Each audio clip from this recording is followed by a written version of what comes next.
Imagine orchestrating a secret reunion after months overseas, planning every detail to surprise your mother at the small town diner where she once brought you as a child, only to step through the door and find Sheriff Christopher Timber towering over her, his voice echoing off the walls while she clutches her face, her cheek crimson from a vicious slap.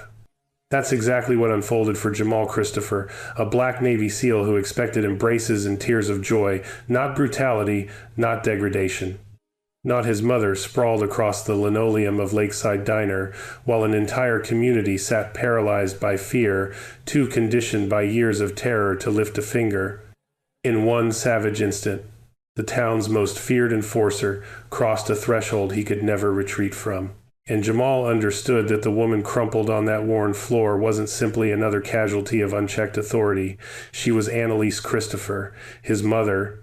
The slap had already reverberated through Lakeside Diner by the time anyone could comprehend what had transpired. Sharp, brutal, irrevocable.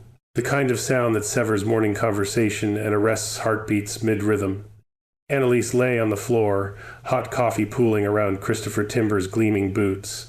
Her composed bearing fractured along with the secrecy she'd preserved for months, the secrecy about threatening letters, pressured to surrender her property, patrol cars idling outside her home after dark, one violent act, one protected man convinced of his invincibility, one son trained to neutralize threats walking into the worst moment of his life.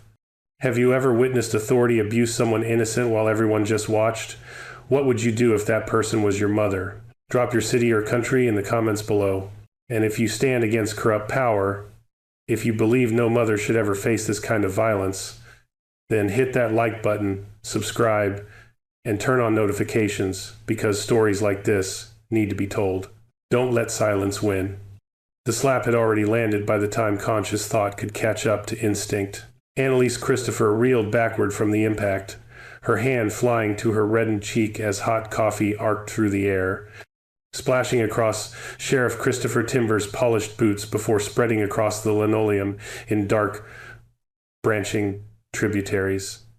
The sound sharp, brutal, final carved through the diner's atmosphere like a blade through fabric, freezing every patron mid-gesture.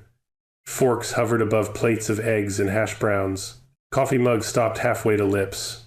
The gentle murmur of morning conversation collapsed so completely that the only remaining sound was the faint drip of liquid striking tile, each drop a metronome counting seconds no one dared to break.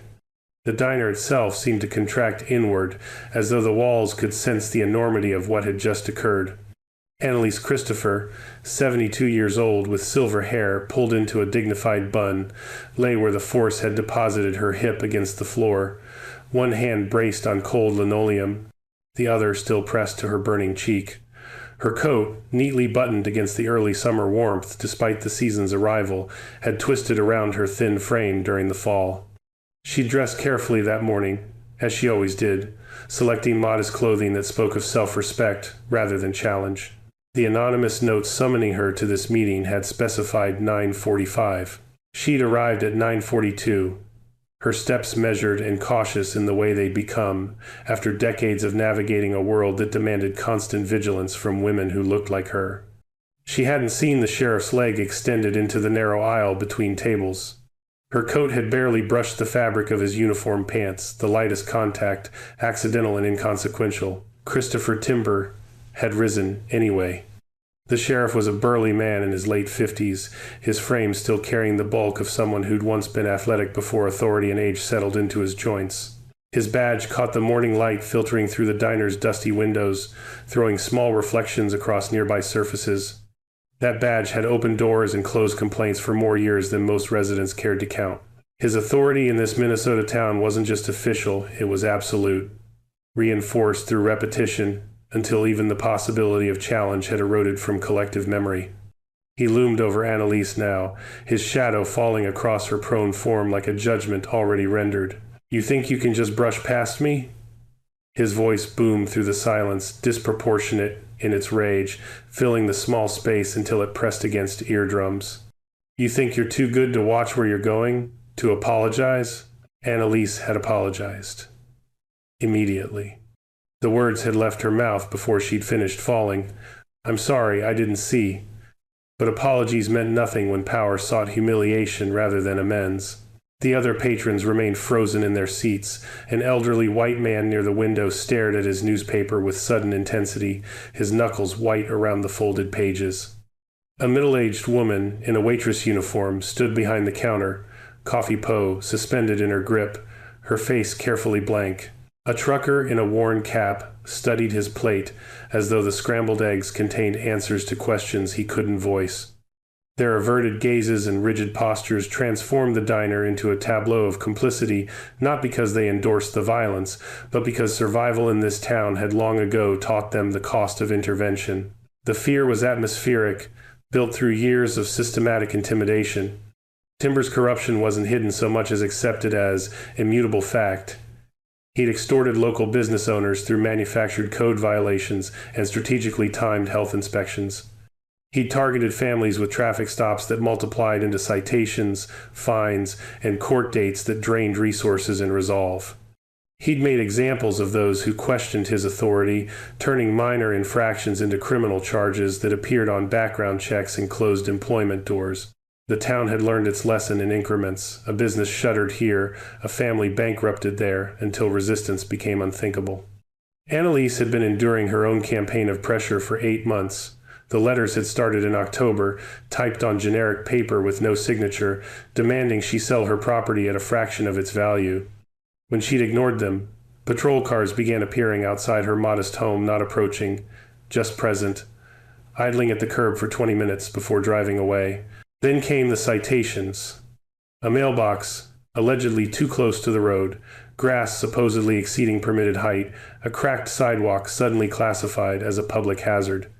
Each infraction carried fines she struggled to pay on her fixed income, each one designed to erode her stability until surrender seemed inevitable. She'd told no one, especially not Jamal. Her son had enough to carry overseas, wherever the Navy sent him, for months at a time. She wouldn't burden him with problems she believed she could weather through the same quiet dignity that had carried her through her husband's death, through single parenthood, through decades of subtle cruelties that accumulated like sediment. But the weight of that silence pressed against her now, mingling with the pain radiating from her cheek and the shock that turned her limbs heavy. Timber's voice continued above her, something about respect and consequences, but the words blurred together as her vision swam. She focused on breathing, in through her nose, out through her mouth, the way she taught herself during difficult times. Her composure was fracturing, but her spirit remained intact beneath the cracks. Outside, morning light continued filtering through windows that hadn't been properly cleaned in months, casting everything in a sepia tone that made the diner feel trapped in an earlier, uglier era. The smell of coffee and bacon grease hung in the air, familiar and incongruous against the violence.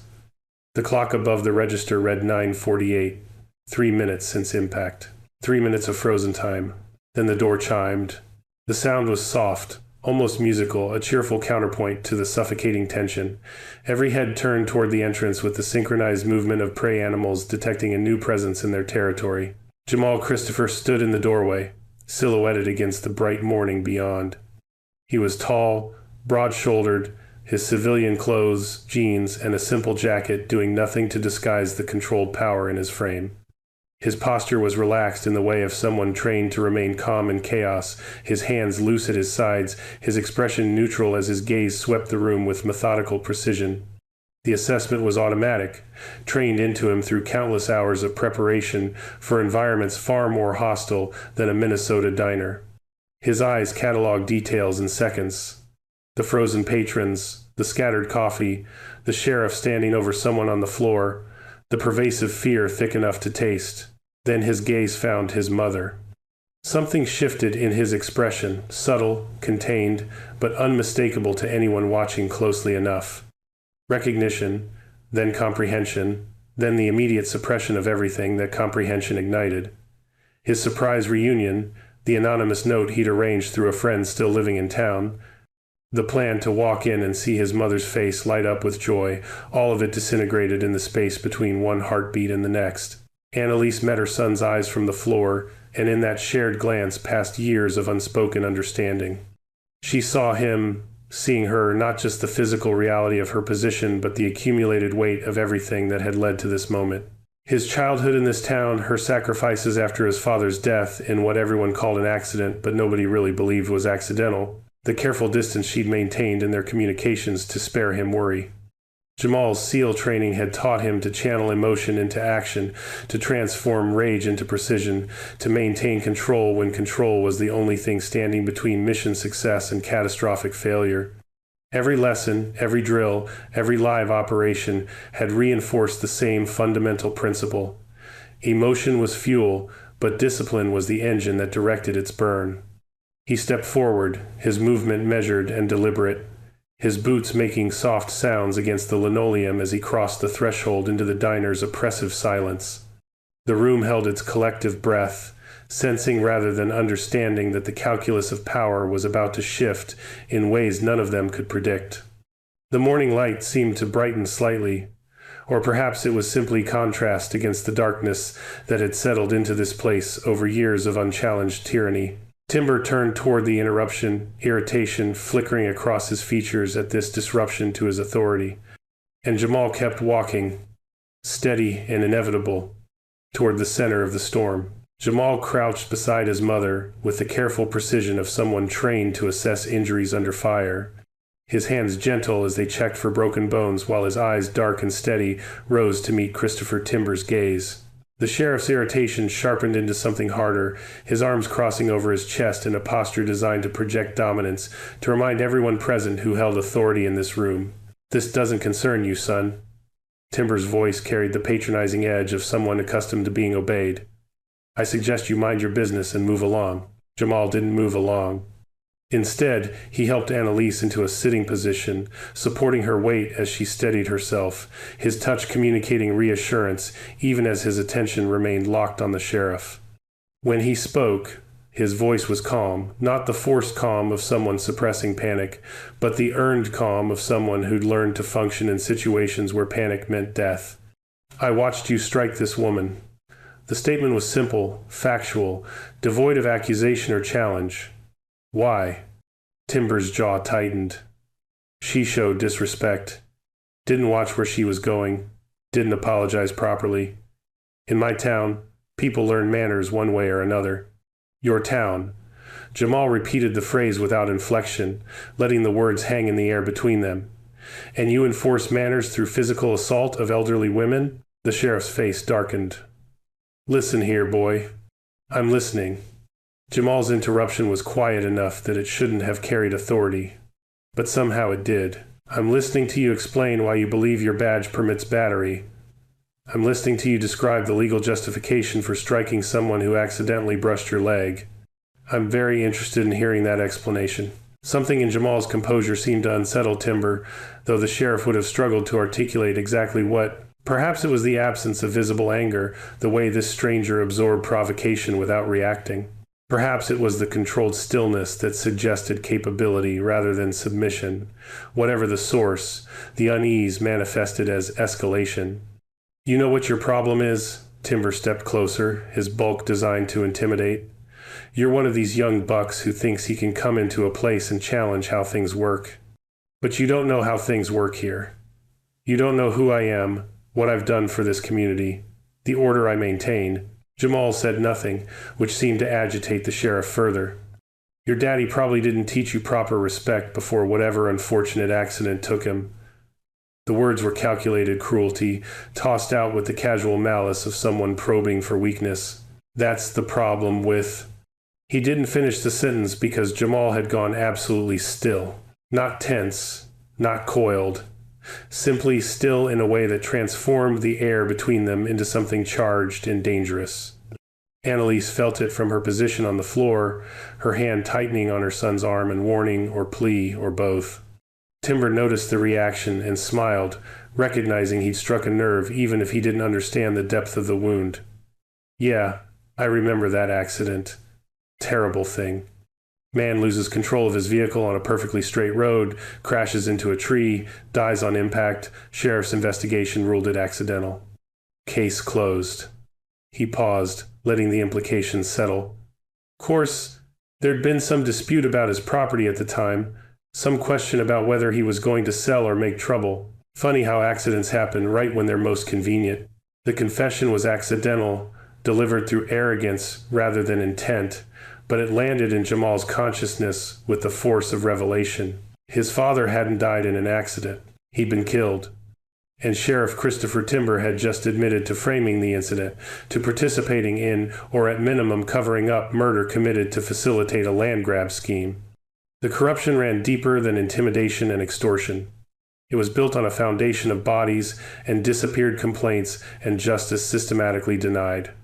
Jamal's mind cataloged this information with the clinical detachment of a mission briefing, even as fury burned beneath the surface of his control. He joined the Navy 2 months after his father's funeral, driven by grief he couldn't process and anger he couldn't direct at a target that refused to materialize. The SEALs had given him purpose, had transformed formless rage into something precise and useful. Years of training had honed him into an instrument of controlled force, teaching him that violence when necessary was most effective when deployed with surgical precision rather than emotional abandon. He'd planned this diner meeting carefully during his deployment, arranging the anonymous note through a friend, coordinating his leave to coincide with the timing, imagining his mother's surprise when she looked up to see him standing there. The reunion was supposed to be joyful tears and embraces and all the things he'd missed during months of classified operations. Instead, he'd walked into this, and now he understood that the corruption his mother had been enduring wasn't random cruelty, but part of the same pattern that had killed his father. The threatening letters, the property pressure, the systematic intimidation, all of it connected to a scheme that measured human lives in real estate value and political convenience. Timber misread Jamal's silence as intimidation taking hold, his confidence reasserting itself as he reached toward his holstered weapon with deliberate slowness, not drawing it, just resting his hand on the grip in a gesture designed to remind everyone of the imbalance of power. "I think we're done with this conversation. I think you're going to help this woman up, walk her to her car, and drive away before this becomes something you regret." The diner watched in collective paralysis, recognizing the threat, understanding that compliance was the only acceptable response to Timber's authority. They'd seen this pattern before: the escalation, the implicit violence, the inevitable surrender that followed. But Jamal wasn't following the pattern. Instead, he rose smoothly from his crouch, positioning himself between Timber and his mother with a subtlety that didn't feel confrontational but nonetheless created a physical barrier. His hands remained visible, relaxed at his sides, his posture open and unthreatening. "I need to ask you something first," he said, his tone conversational despite the tension. "Did anyone here witness what happened? Did anyone see the incident that led to this woman being struck?" The question hung in the silence. For a long moment, no one moved. The elderly man clutched his newspaper tighter. The waitress stared at the coffee pot in her hand as though she'd forgotten what it was for. The trucker studied his eggs with renewed intensity. Then, slowly, almost imperceptibly at first, a hand rose near the window. It belonged to an elderly white woman in a cardigan, her arthritis-gnarled fingers trembling slightly as she raised them into visibility. "I saw it," she said, her voice thin but steady. "She barely touched his leg."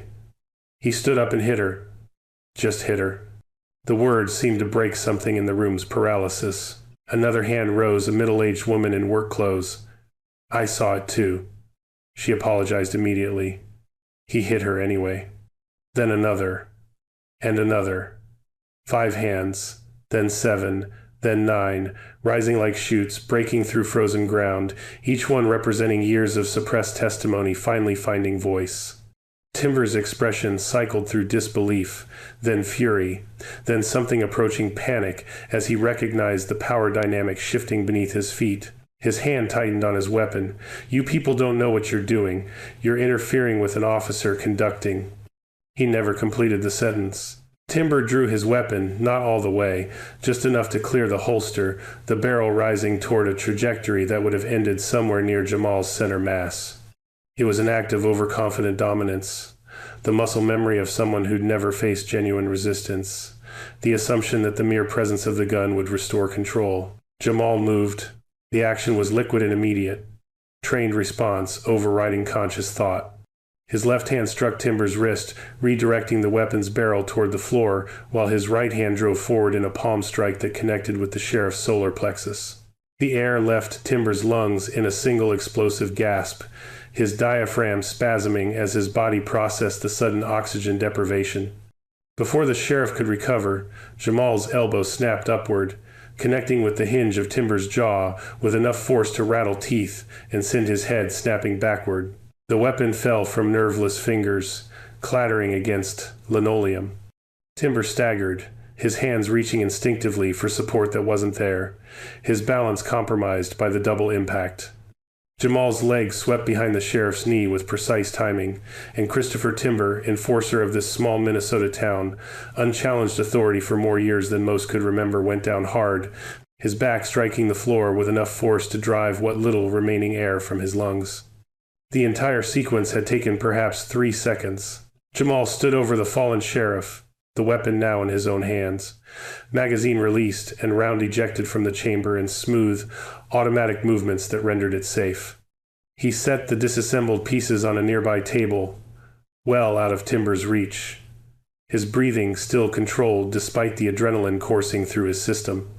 The diner erupted in whispers, not loud, but insistent, a rising tide of voices that had been suppressed too long. Phones emerged from pockets and purses, cameras recording the scene, documentation spreading through digital networks before Timber could fully process what had happened to him. Somewhere in the distance, sirens began their approach, whether called by the diner staff or summoned by the sheriff's emergency button, it hardly mattered. The authorities were coming, and the room understood that what happened next would determine whether justice found purchase in this town or whether the old patterns would reassert themselves through institutional protection. But something had fundamentally shifted in the air. Have you ever witnessed unchecked power silence a community? Have you ever stood up when it mattered most? Share your thoughts in the comments. Type yes if you've seen it happen, or no and why. And don't forget to like and share this story to spread awareness of how courage can fracture even the deepest silence. The witnesses were no longer looking away, and Jamal Christopher stood beside his mother, his hidden strength now partially unveiled, waiting for the deputies to arrive and the real reckoning to begin. The patrol cars arrived with lights painting the diner's interior in alternating blue and red, the colors washing across frozen faces and scattered coffee as 2 deputies pushed through the entrance with hands hovering near their weapons. The lead officer, a man in his 40s with sergeant stripes and a weathered face, took in the scene with professional assessment. Sheriff Timber on the floor, wheezing and clutching his jaw. Annalise Christopher being helped into a booth by the waitress. A tall black man standing at the center of everything with a military bearing that didn't quite match civilian clothes. And perhaps most surprisingly, a room full of patrons whose expressions had shifted from fear to something that looked unsettlingly like suppressed vindication. The sergeant's hand moved toward his holster by instinct, training demanding he control the situation before understanding it. Then he paused. Something was wrong with the room's emotional temperature, not the explosive aftermath of criminal violence, but rather the taut anticipation of people waiting for institutional authority to catch up with truth. The patrons weren't cowering or fleeing. They were watching with the intensity of witnesses preparing to testify, their phones still recording, their postures suggesting they'd decided collectively that silence was no longer safer than speech. "Someone want to explain what happened here?" The sergeant's voice carried authority undercut by uncertainty. The response came not from one voice but from many, overlapping testimonies pouring forth with the urgency of confessions too long delayed. The elderly woman near the window spoke first, her voice gaining strength as she described the unprovoked slap, the way Annalise had barely brushed Timber's leg, the immediate apology that had been ignored. A trucker in a worn cap confirmed the details, adding that he'd watched Annalise fall and seen the sheriff loom over her with disproportionate rage. The waitress, her name tag reading Dorothy, recounted months of watching Timber harass customers, particularly those who looked like Annalise, his pattern of manufactured confrontations that escalated until people simply stopped coming to the diner rather than risk his attention. The sergeant tried to interrupt, to impose order on the cascade of information, but the witnesses wouldn't be stemmed.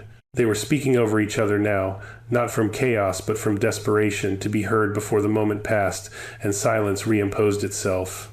A middle-aged man in coveralls described watching Timber extort his brother's auto shop through invented safety violations.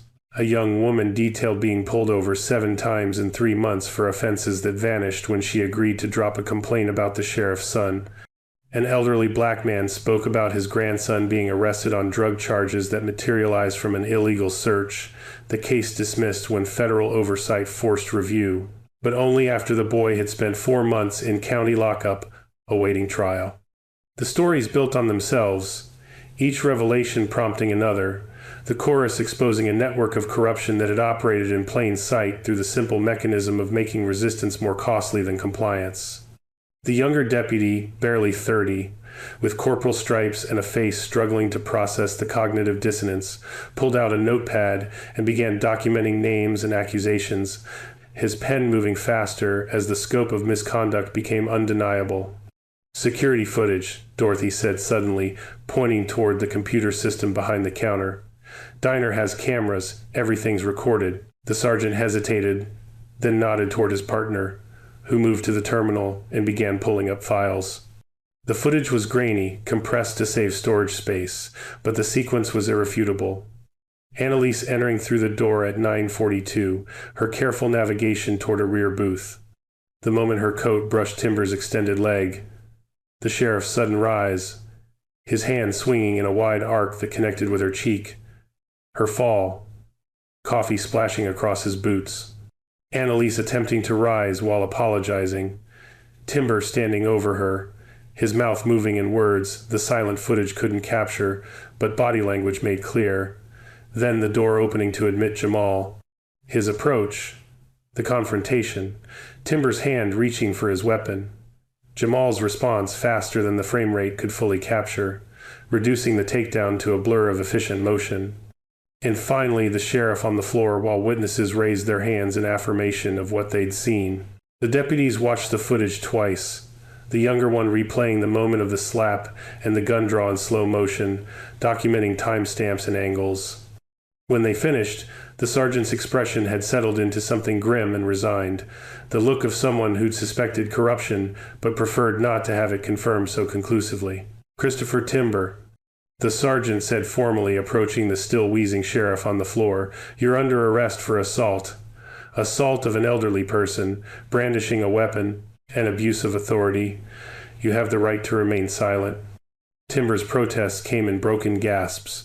Threats about insubordination and career suicide, and powerful friends who would ensure everyone in this room regretted their testimony.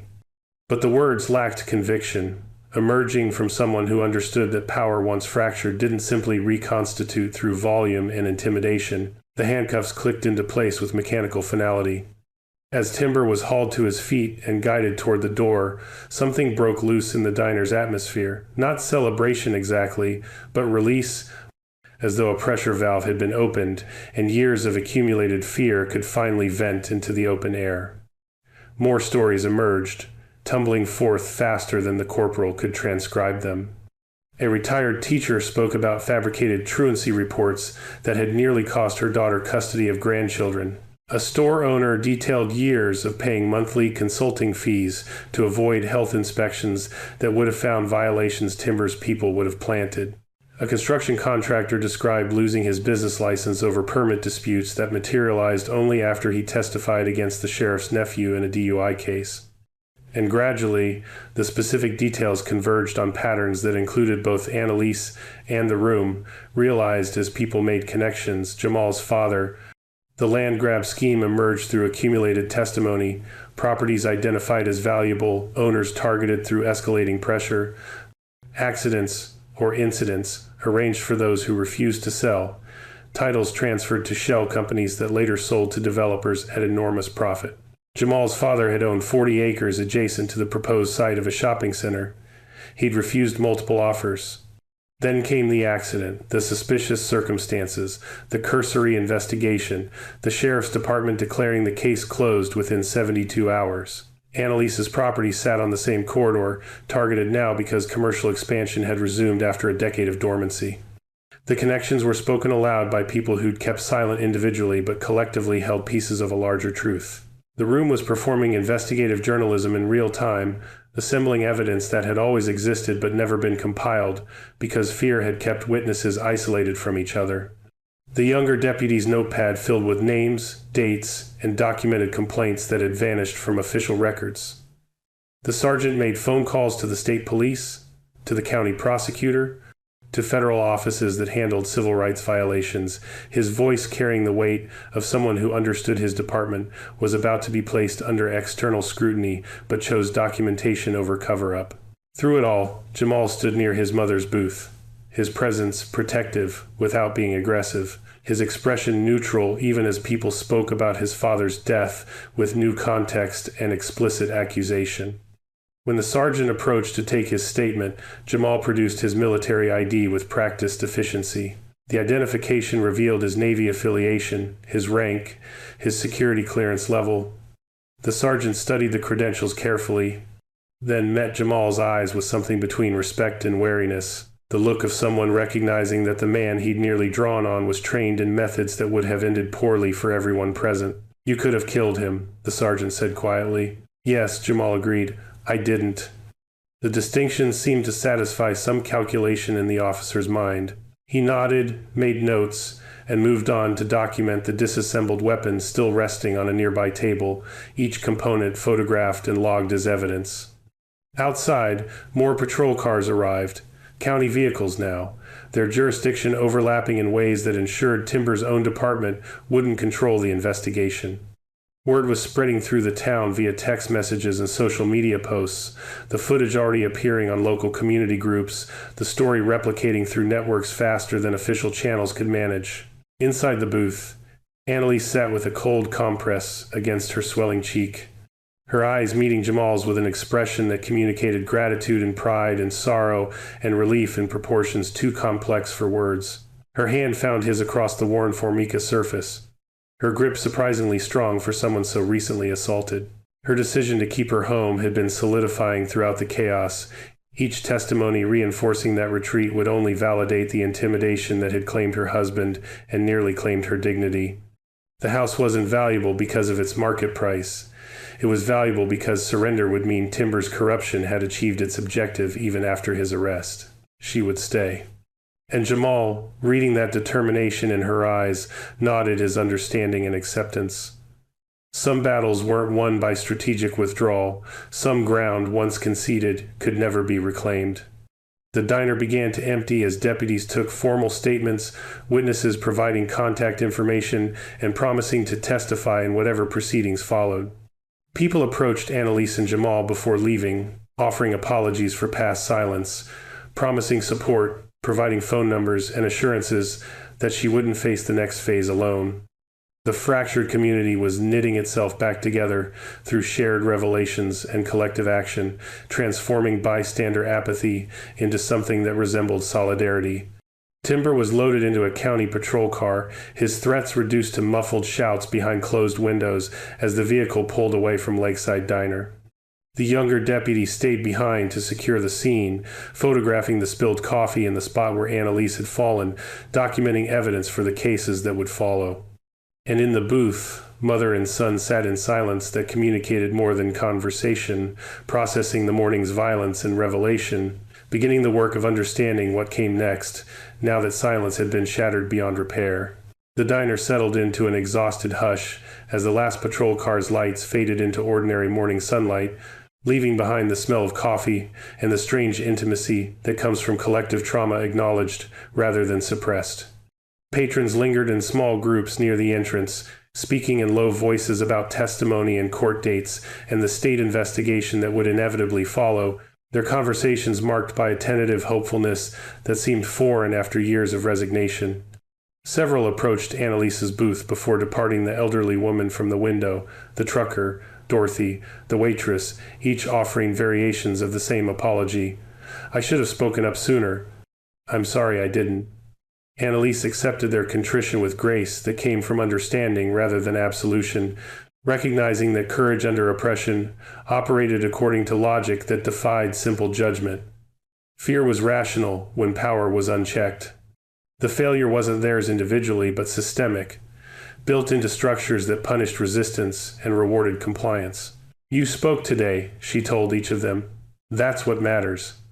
Jamal watched these interactions with the quiet observation that had become habitual through years of assessing situations from the periphery, noting how his mother transformed her own victimhood into reassurance for others, how she carried grace as both shield and weapon against a world that had tried repeatedly to strip it from her. It was the same quality he'd observed throughout his childhood, the way she'd maintained dignity while working double shifts at the hospital, enduring the subtle cruelties that accumulated in a predominantly white workplace.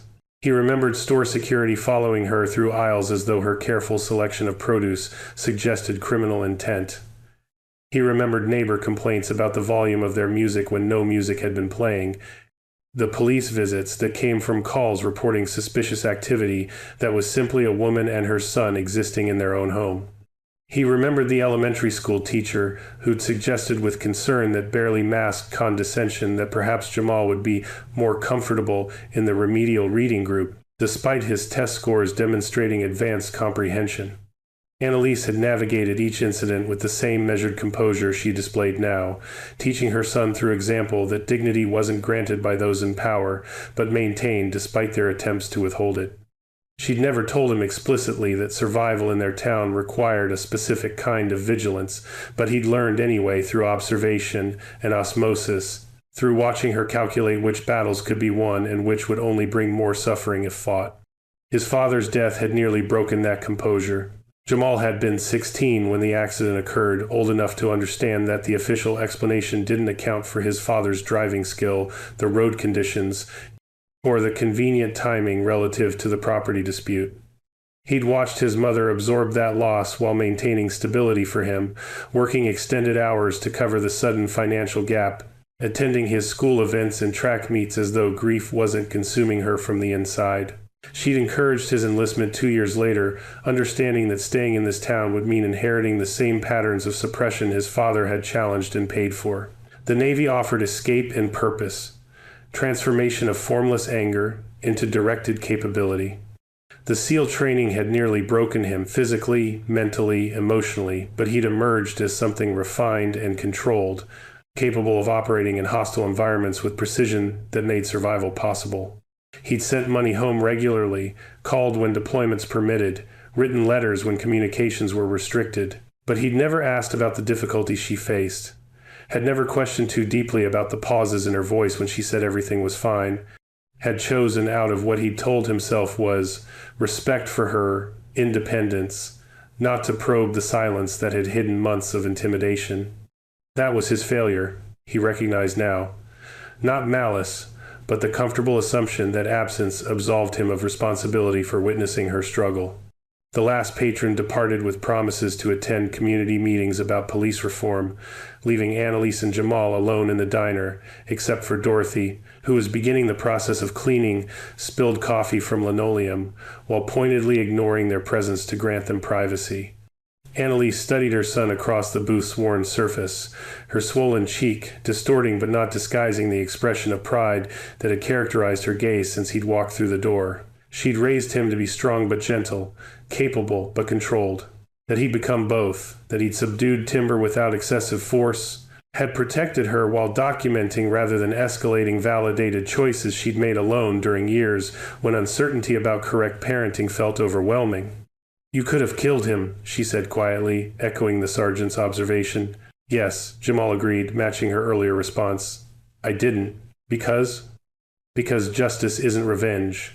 Because excessive force would have given them justification to disregard everything else that happened here. Because you raised me better than that." Annalise's eyes filled with tears she'd been suppressing since impact, the adrenaline finally metabolizing into emotion that could no longer be contained. Jamal moved around the booth to sit beside her, his arm encircling her thin shoulders as she leaned against him, and finally released the tension that had sustained her through the immediate crisis. They sat that way for long minutes, saying nothing because nothing needed to be said. The physical closeness communicated what words couldn't: his apology for not knowing sooner, her gratitude for his presence now. Their shared recognition that the morning's violence had been both ending and beginning, the culmination of one pattern of oppression and the initiation of its dismantling. Eventually, Dorothy approached with fresh coffee and a plate of toast she hadn't asked them to order. On the house, she said, "I'm sorry I didn't speak up when it mattered. When your husband," she stopped, recalibrated. "When James died, I knew something wasn't right about that accident. I knew, and I said nothing because I was afraid of losing this job, this income. I'm sorry." Annalise nodded, acceptance, understanding that Dorothy's admission was its own form of testimony, another crack in the wall of silence that had protected Timbers' corruption. The morning stretched into afternoon as deputies returned with updates that arrived in fragments and accumulated into a larger picture. Timber had been booked and charged.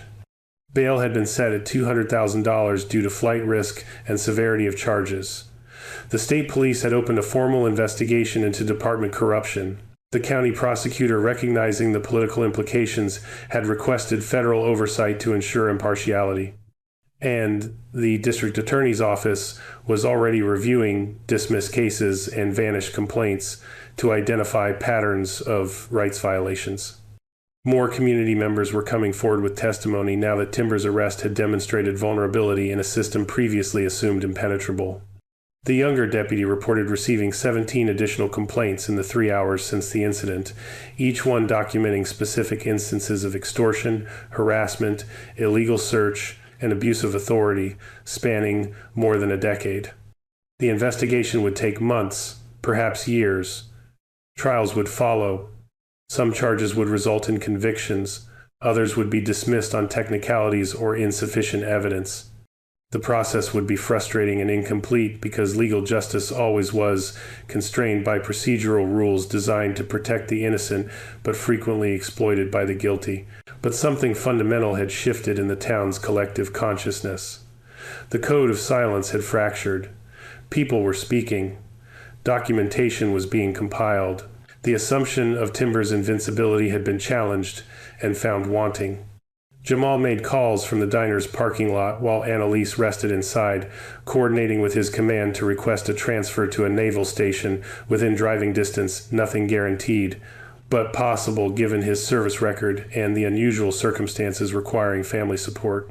He wanted to be present not just for this crisis but for its aftermath, for the court dates and community meetings and slow process of institutional reform that would require sustained attention.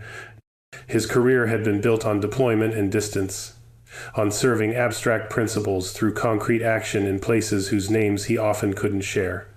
But standing in a Minnesota parking lot with his mother inside, nursing injuries from a corrupt sheriff's blow, he understood that service took multiple forms, that sometimes the threats requiring neutralization operated through legal systems rather than military conflicts, that protection of family and community was its own kind of mission.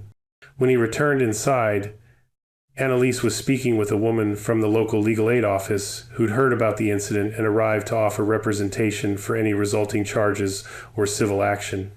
The conversation was practical: documentation of injuries, filing of formal complaints, preservation of evidence, but it carried undertones of something beyond legality, the beginning of systemic challenge rather than individual grievance. Twilight was approaching when they finally left the diner, Jamal supporting his mother's arm as they walked toward her car parked at the curb.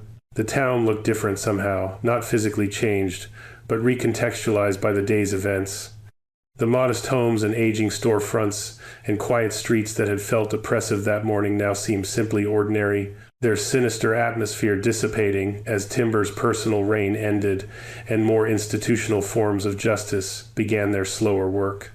Annalise's home sat 3 blocks from the diner, a small house with aluminum siding and a front porch where she'd spent summer evenings watching Jamal play basketball in the driveway. It needed paint and the roof required replacement within a year or two, but it was hers purchased through decades of labor, maintained through careful budgeting, defended now through refusal to surrender what intimidation had tried to take. They stood on the porch as sunset painted the sky in shades that made the ordinary town briefly beautiful. Jamal would sleep on the couch tonight, would stay through the weekend before returning to base to begin the transfer paperwork. They would navigate the legal system together. They would testify when called. They would advocate for reform and support other victims of Timbers' corruption as they emerged from their own silence. The slap that morning had been designed to enforce submission, to demonstrate that power could strike without consequence, that dignity could be stripped in public while witnesses averted their gaze and accepted their own complicity. Instead, it had shattered the architecture of fear that had made such violence possible. One violent act, exposed and documented and collectively rejected, had fractured what years of systematic oppression had built. The transformation wasn't complete. Corruption had roots deeper than one man. Institutional reform required sustained effort beyond individual testimony, but the work had begun. Annalise unlocked her front door and stepped into her home that now stood as symbol rather than simple structure, embodiment of resilience maintained through years of pressure designed to break it. Behind her, Jamal followed, closing the door on a day that had remade both of them and, perhaps, begun the process of remaking their town into something closer to what it had always claimed to be but never quite achieved. Justice remained incomplete. Healing would take time. The slap's echo would resonate through court proceedings and community meetings and individual reckonings with complicity for years to come. But the silence, the suffocating silence that had enabled everything, had finally been broken beyond repair. And that, they both understood, was where lasting change always began. If you like this video, make sure to hit that like button, subscribe, and turn on the notification bell so you don't miss the next story. Share this video with someone who would appreciate it. And let's keep building this community together. And before you go, drop a comment below. I'd love to hear your thoughts on what stood out to you the most. Until next time, stay safe, stay curious, and I'll see you in the next.